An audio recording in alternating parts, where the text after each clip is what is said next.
Great Lakes wreck diving, in my opinion, is one of the best shipwreck diving in the world. There really are no other ships like the ships in the Great Lakes. These ships are 100 to 150 years old typically.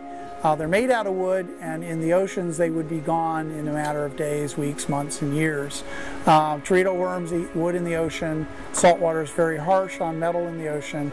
But here in the Great Lakes we actually have ships that are preserved for hundreds of years in a very intact condition. They look like they sank 20 years ago, not 120 years ago. And the end result is that we have ships that you really can't find anywhere else. And if you leave them intact and you leave them on the bottom with all their artifacts, they will be there 100 years from now for our children and our children's children to dive as well. I consider that a very unique historic resource. And in fact, what these are really is time capsules. These are ships that represent a time long gone. They certainly don't build them that way anymore, using trees and lumber that doesn't exist anymore. And they represent a various period of time what happened when the ship sank. Each ship has a unique story and a unique history to it.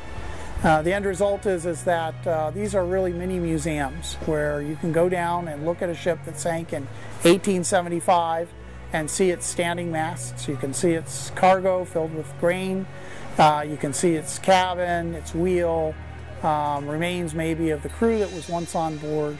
And it's sort of like a historic Civil War fort where the day after the battle everybody left, and now there's only the ship itself and everything left behind.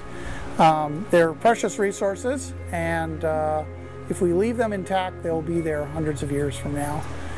You can see things on these ships that you just can't see anywhere else, equipment and tools that they just don't use anymore. So in my opinion, Great Lakes wreck diving is truly probably some of the best wreck diving in the world. The water's a little colder, the visibility isn't always maybe as good as the ocean in the tropics, but in fact it's well worth it because of the ships.